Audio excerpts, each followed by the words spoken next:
guys, this is Malorian, and this will be a Warmachine 101. This is where I take your questions from the Mr. Malorian Facebook page, and I answer them the best I can. And today I'm going to have 6 questions here I'll be answering. And the first one comes from Richard Harrison. And his question here is, do you make armies around casters, or do you choose your caster first and then go from there? Now, I'm going to say right from the start that there can be a lot of ways to building your list. Maybe you have a caster that's brand new that you want to try and see what you can make. Sometimes you have a unit that you want to try and see what list you can fit it into. Sometimes you're just having fun. You know, there's a lot of different reasons why you might be making a list. And so don't take what I'm saying and then say what you're doing is wrong. I'm going to tell you the way I do it, but just realize that depending on the situation, you know, maybe you do want to start from a different angle. But anyway, here's my take on it. I always like starting with the caster first. And the reason for that is because typically the caster is going to be your #1 influence on the game. Between the feat and the spells and the fact that you have to have this caster stays alive or else you die, that's a very key spot to look at. So normally when I'm going into this, it's because I have a caster I want to play or I have an issue I need to deal with. And I say, okay, I want to build a swarm list or I want to find a list that beats this. And I'll first think of the caster that supports that. If it's a shooty list I want to make, I might be going with Kane 2 or Siege or, you know, Sloan or somebody like that that really supports a shooty type list, or like Haley 1. If it's trying to deal with an issue, say like Bradigus, I'll be like, okay, what caster actually does something here? And I might say like Haley 2 goes and shuts down the stones. So I normally start there at the caster. Now, the next spot I'll look at is the feat and the spells, and look at what units really like those. Especially the upkeeps. The upkeeps that clearly have to go on units, you want to start thinking like, okay, what units will fit in best here? If you have Snipe, if you have Arcane Shield, whatever it is, you want to start thinking of what units you're going to actually be putting these on. This isn't always the best case though. Sometimes there's traps.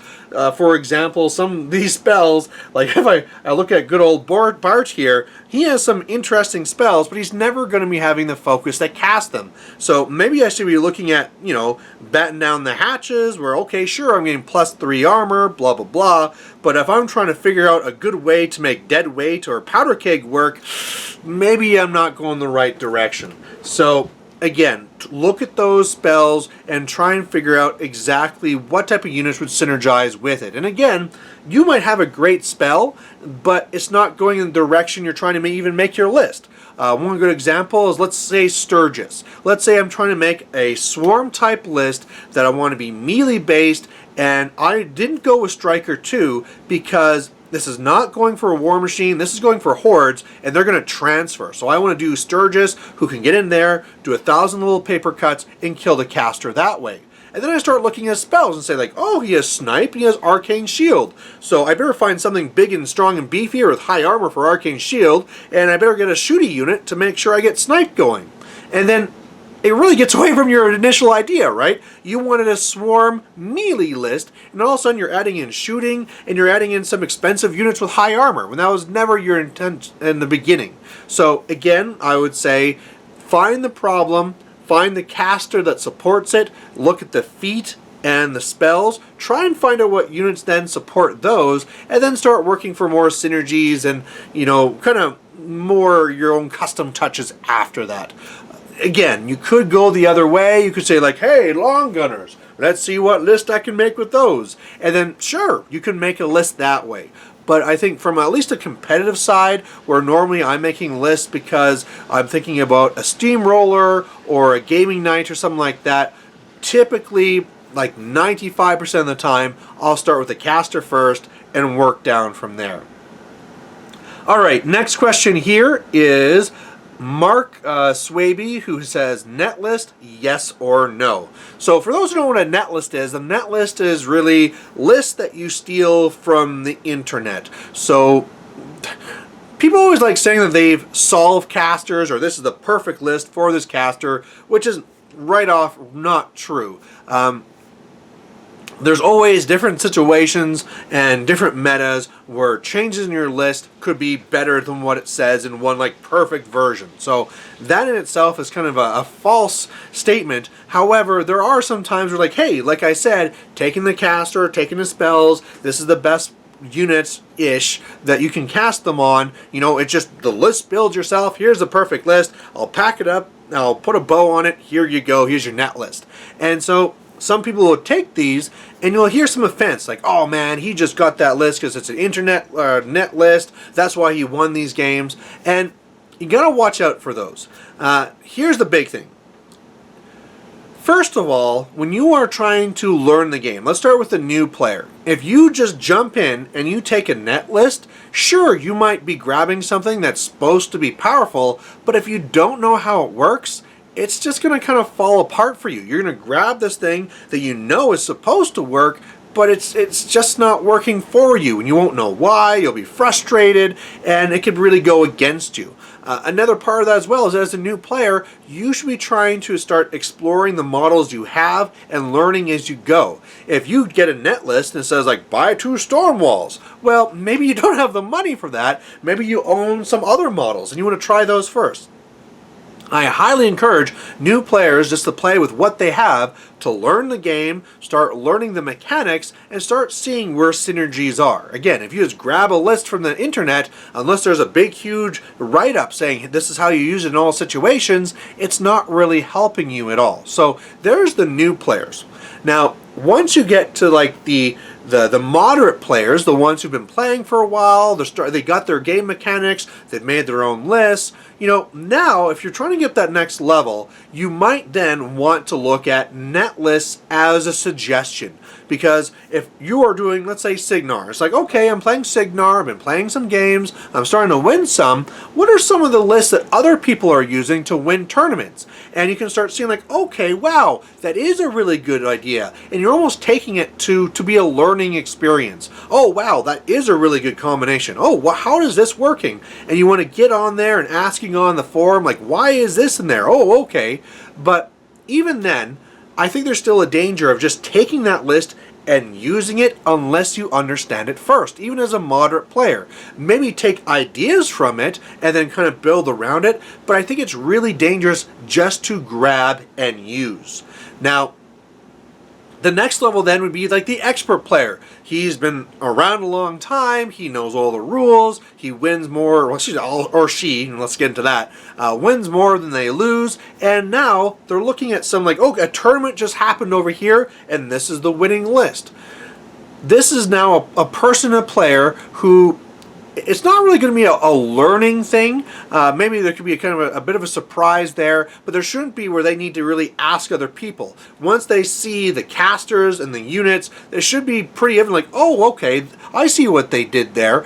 And so with that, maybe they want to grab that net list and start using it against other people. Because maybe, hey, I've been trying to deal with Legion. What was this one here? Oh yeah, that would deal with Legion very well. I have a Legion problem. Let's try this list out. And so they know right there from grabbing it and taking it how it would work. Now, even at that high level, I don't know if that even really works, because if you are playing like that and you're looking at lists from other areas, other people are looking at lists from other areas too. So be ready for that while you're grabbing this and saying this will be the perfect answer here, the main people you're trying to beat are also looking at that list and already deciding and coming up with ways to beat it. So it's a very tough thing to go with. So in the end, I guess what I'm kind of circling around is that net lists are generally made to really take advantage rather of synergies, and they're typically made by people who are good at the game. So it's a really good list to snatch onto and do well with. However, you have to understand it. If you're a new player, I'd say avoid them completely. If you're a moderate player, take it with a lot of questions and only take the pieces you understand and then go from there. And as an experienced player, sure, go ahead, grab it, play it, do your best you can. Just know that people are already looking at it and figuring out how to beat it. All right, next one here is from Terry Riss, and he says, talk about your tale of painters. So this really comes back from my fantasy and 40K days where we always want to encourage people to paint, right? Playing with little silver models, like it's not really all that exciting. You want painted models because they look a lot better on the board.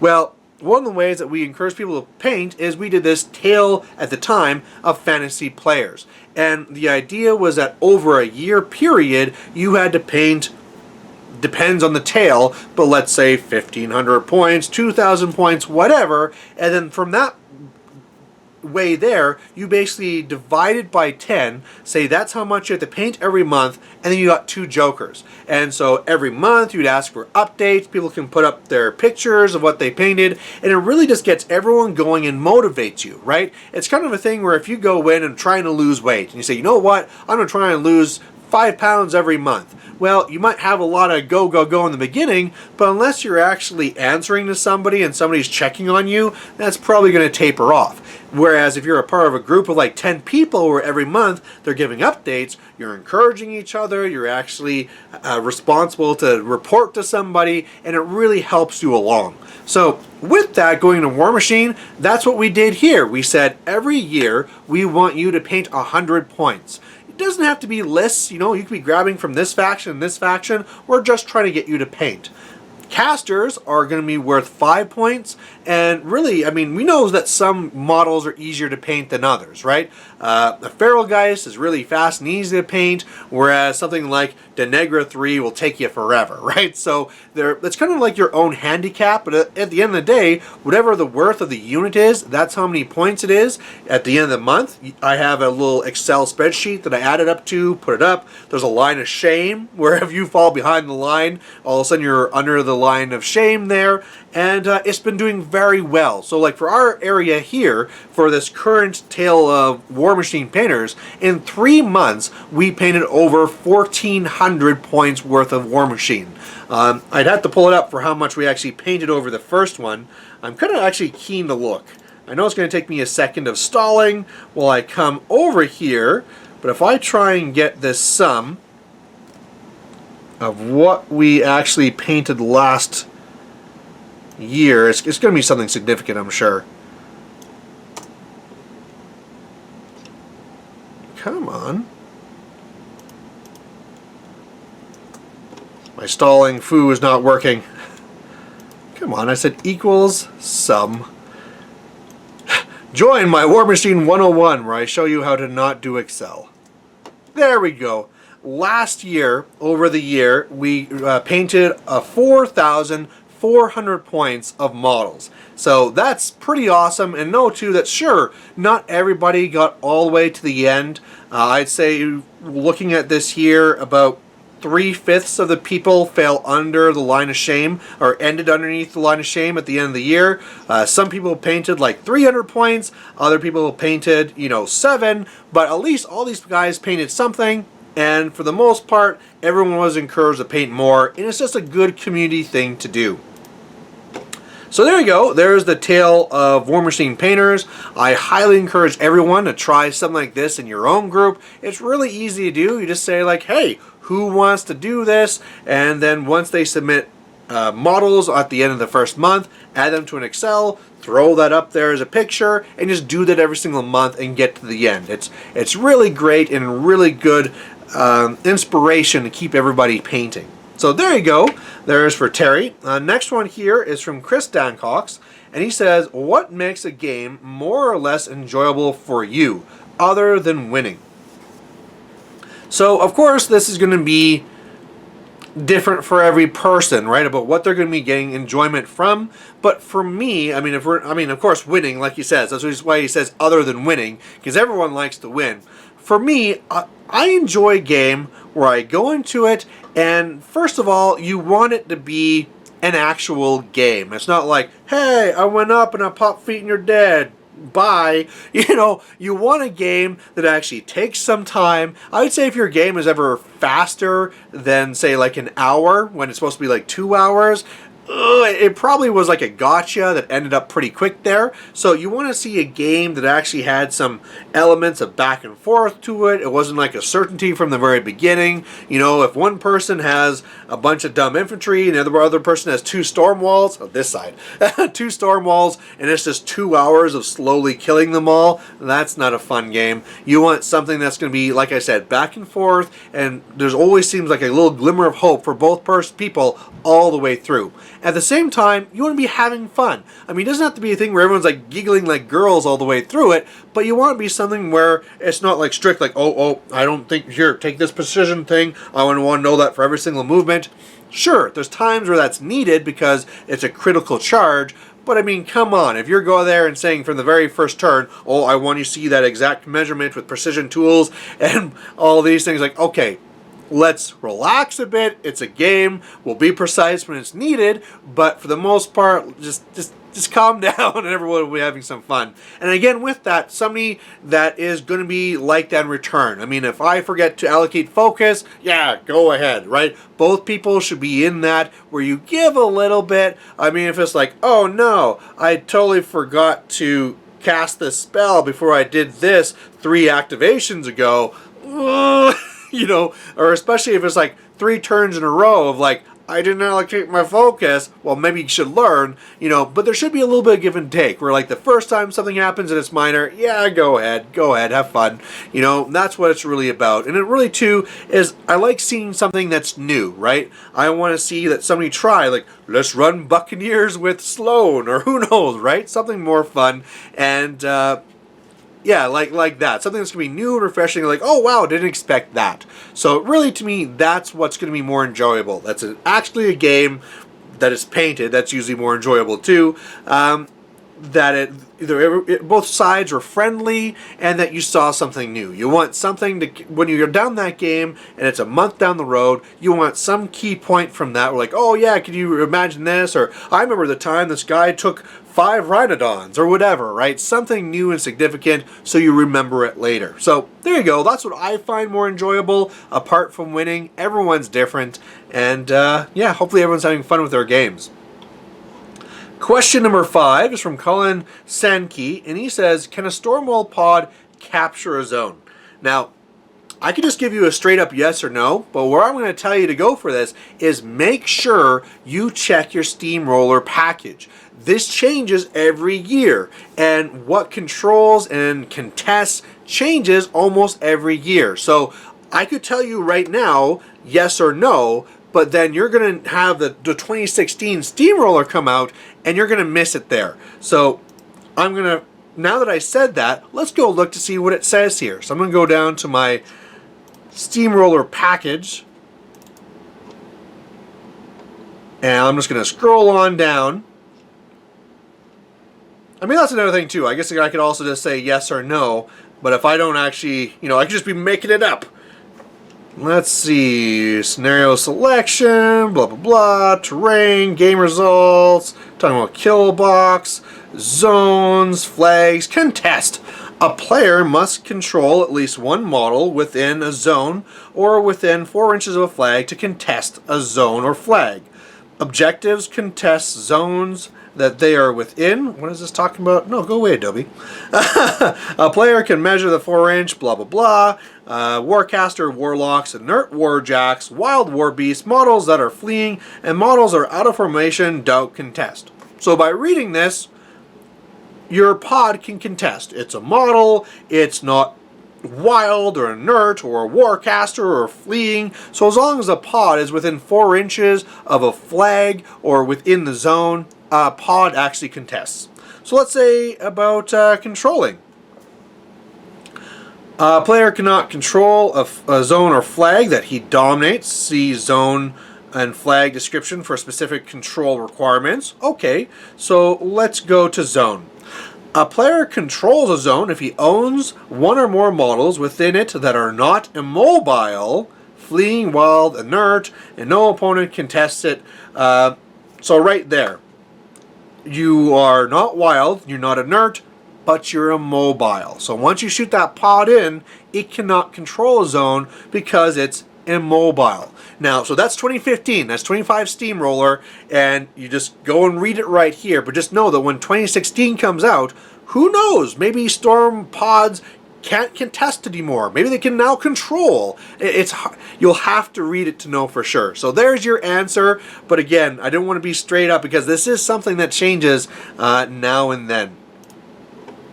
All right, last question here from Bob Smith, and it says, do you think it is better to paint all your models, then play, or play test them and then order and paint them? Now, again, like all these other ones, I have the caveat where everyone's different, every group is different, your priorities might be different than somebody else's priorities, but for me right here, when it comes to me, do I feel that I need to paint them before I play test them? For the longest time, I was like, no, if I got the model, I will put it together and I'll play with it right away. You know, that's why I bought it for. I bought it to use, so I'm going to put it down on the table.